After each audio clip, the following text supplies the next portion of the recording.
வணக்கம் மக்களை, நான் விஜயதரன். என்ன பார்க்க போறோம்? அவங்க எல்லாருக்கும் தெரியும், யாழ்ப்பாணத்தை பொறுத்த மட்டும் பிரபல யூடியூபர் எஸ்கே பிளாக் கிருஷ்ணா கைது செய்யப்பட்டது. தொடர்ந்து அவருடைய மோசன் நிராகரிக்கப்படுவது, அதன் தொடர்ச்சியாக உங்களுக்கு தெரியும், அவருக்கு பின்னுக்கு கைது செய்யப்பட்ட டிகே வன்னி விடுதலை செய்யப்பட்டது.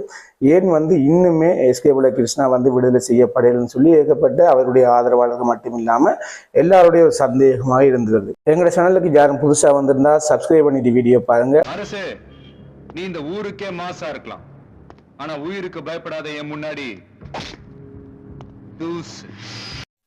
எஸ்கே பிளாக் கிருஷ்ணாவுடைய மோஷன் தொடர்ந்து ஏன் நிராகரிக்கப்படுது? அது மட்டும் இல்லாமல் அவருக்கு பிறகு கைது செய்யப்பட்ட டிகே வன்னி, அதாவது பிரபல யூடியூபர் டிகே வன்னி விடுதலை செய்யப்பட்டிருக்காரு. எஸ்கே பிளாக் கிருஷ்ணா இன்றைக்கு விடுதலை செய்யப்படுவாரா இல்லை விடுதலை செய்யப்பட மாட்டாருன்னு சொல்லி ஏகப்பட்ட பேருடைய மனதிலையும் இருக்கு. உடனே சொல்லுவீங்க, நாங்களாம் அப்படி யோசிக்கிறேன்னு சொல்லி. நிச்சயமாக அவர் நேசிக்கிறவர்கள் மத்தியில் இருக்கு. என்னை பொறுத்த மட்டும் இது ஜெனிவனாக நாங்கள் ஒரு என்ன சொல்றது, ஒரு சட்டத்தரணியை அணுகியிருந்தோம். அவர் அடிப்படையில் அவருக்கு இந்த கேஸின் தன்மை என்ன முகாந்திரம்னு தெரியாது. ஆனா என்ன அடிப்படையில அவரை தடுத்து வைக்க முடியும் என்ற ஒரு விளக்கத்தை தந்திருந்தாங்க. நிச்சயமாக அது ஒரு பயனுள்ளதாக இருந்தால் அதைத்தான் உங்களோட பகிர்ந்து கொள்ள போறேன். குற்றம் சுமத்தப்பட்டு சந்தேகத்தின் பேர்ல நீதிமன்ற காவல் அல்லாது நீதிமன்ற விசாரணை இருக்கிற எந்த சந்தேக நபராக இருந்தா கூட நீதிமன்றம், அதி உயர் நீதிமன்ற நீதியரசருக்கு அந்த அதிகாரம் இருக்கு. யாரை வேணாலும் எப்ப வேண்டாலும் விடுதலை செய்யலாம். அது மட்டும் இல்லாம யாரை வேண்டாலும் எவ்வளவு காலமும் தடுத்து வச்சு விசாரணை செய்ய முடியும். அது முழு உரிமையும் இந்த கௌரவ நீதிமன்ற நீதியரசருக்கு இருக்கு. அது மட்டும் இல்லாம தெளிவாக புரிஞ்சு கொள்ளுங்க. நீதிமன்றத்துக்கு உச்ச அதிகாரம் இருக்கு. நீதிமன்றம் நினைத்தா ஒருவரை விடுதலை செய்ய முடியும். நீதிமன்றம் நினைச்சா ஒருவரை தடுத்து வச்சு விசாரிக்க முடியும். ஒரு தெளிவாண்டு புரிஞ்சு கொள்ளுங்க. நீதிமன்றத்தில், அதாவது கௌரவ நீதியரசருடைய தீர்ப்பை யாருமே விமர்சிக்க கூடாது. ஏன் இதை முதலே சொல்றேன்னு சொன்னா, நிச்சயமாக இதுக்கு பின்னுக்கு வர அதில் பாருங்க, குறிப்பாக அவங்களுக்கு விளங்கும் நினைக்கிறேன். மற்ற முக்கியமான விடயம் என்னன்னு சொன்னா, ஒரு மோஷன் போட்டு அந்த வழக்கின் தேதிக்கு ஒரு சந்தேக நபரோ இல்லை குற்றவாளியோ அழைத்து நீதிமன்றம் வரும்பொழுது தெளிவாண்டு புரிஞ்சுக்கணுங்க. அவருக்கு ஆதரவாக ஒரு கூட்டம் அவருக்கு ஆதரவாக நீதிமன்ற வாசலோ இல்லை நீதிமன்றத்துக்கு அருகாமையில் நின்று கொண்டு ஒரு கூச்சல் சத்தம் போடுவதோ மிகப்பெரிய ஒரு தடையாக அமையும். இவ்வாறானவர்கள் விடுதலையில மிகப்பெரிய ஒரு தடையாமையும். நீங்கள் யாராக இருந்தாலும் நீதிமன்றத்துல தீர்ப்பை விமர்சிக்க கூடாது. தெளிவாக புரிஞ்சு கொள்ளுங்க. உங்களோட உறவினராக இருந்தாலும் தடுத்து வைக்கப்பட்டிருந்தாலும் நீங்கள் நீதிமன்றத்துடைய என்ன தீர்ப்பு வந்தா கூட நீதிமன்றத்துடைய தீர்ப்பை விமர்சிக்க கூடாது. நீதியரசரை விமர்சிக்க கூடாது.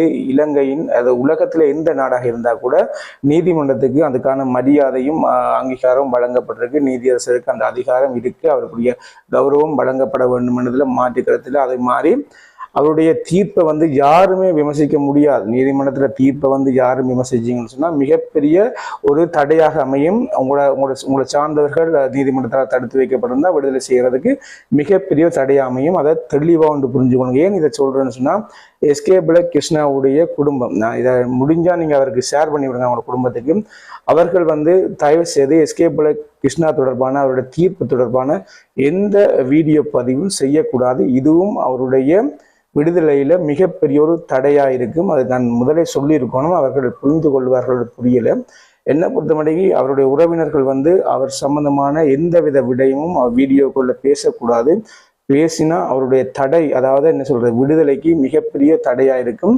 அதை அவர்கள் புரிஞ்சு கொள்வார்கள் எனக்கு தெரியல. இதுதான் முதலாவது ஒரு காரியமா இருக்கு. இது முக்கியமான காரியம் என்னன்னு சொன்னா, எஸ்கே பிளாக் மட்டும் இல்லை, யாராக இருந்தாலும் நீதிமன்றத்தால சந்தேகப்படுகின்ற யாராக இருந்தாலும் மோசன் போட்டு வெளியில போகும் பட்சத்துல அவர் தனக்கு எதிராக எழுப்பப்படுகின்ற சாட்சிகளை அழிக்க முற்படுவார். இல்லைன்னு சொன்னா சாட்சிகளை தனக்கு ஆதரவாக மாற்றிக்கொள்வார் என்ற அடிப்படையிலையும் என்ன சொல்றது, அவருடைய நீதிமன்ற காவலை நீதிமன்றம் நீடிக்கும். அதுக்கான காரியமும் இருக்கு. இதன் அடிப்படையில் சொன்னா, நீதிமன்றத்துக்கு அவங்க கேள்வி எழுப்புவாங்க. என்னன்னு சொன்னா, இவர் இவரை விட்டா நாங்க அவருக்கு எதிராக நாங்கள் திரட்டின சாட்சிகளை இவர் அழிச்சு விடுவார் என்ற அடிப்படையில் இவரை இன்னுமே என்ன சொல்றது, விளக்க மறியல்ல, அதாவது நீதிமன்ற காவலில் வைக்குமாறு அரசு தரப்புல வேண்டுகோள் வைப்பாங்க. அதன் அடிப்படையில் நீதியரசர் அதுக்கு இணங்கி போவார். அதன் அடிப்படையில் அதுவும் அவருடைய விடுதலையில ஒரு தடையாக இருக்கும். இன்னும் பல காரியங்கள் இருக்கு. அவருடைய விடுதலை ஏன் தள்ளி போகுதுன்னு சொல்லி ஏகப்பட்ட காரியங்கள் இருக்கு. இல்ல என்ன முகாந்திரத்துல அவருக்கு வழக்கு பதிவு செய்யப்பட்டிருக்கு. அந்த டிகே வன்னிக்கு என்ன முகாந்திரத்துல வழக்கு பதிவு செய்யப்பட்டது, எஸ்கே பிளாக் கிருஷ்ணாவுக்கு என்ன முகாந்திரத்துல வழக்கு பதிவு செய்யப்பட்டது யாருக்குமே தெரியாது. அதன் அடிப்படையில் வந்து நாங்கள் வந்து ஒரு சட்டத்தரணியை அணுகின போது இவ்வாறான காரியங்கள் எல்லாம் இருக்கலாம்னு சொல்லியிருந்தாங்க. அது மட்டும் இல்லாமல் அவங்க வந்து ஒரு உதாரணத்தை காட்டியிருந்தாங்க. எல்லாருக்கும் தெரியும், இப்போ இருக்கிற கௌரவ பாராளுமன்ற உறுப்பினர் வைத்திய அதிகாரி அர்ஜுனன் அவர்கள் வந்து உங்களுக்கு எல்லாருக்கும் தெரியும் ஒரு நீதியரசருடைய தீர்ப்பின் அடிப்படையிலேயே இப்போ வந்து அவர் எம்பியா இருக்காரு. அவருக்கு 11 நாட்கள் வந்து விளக்கமறியல் நீதிமன்றத்தில் வழங்கப்பட்டது.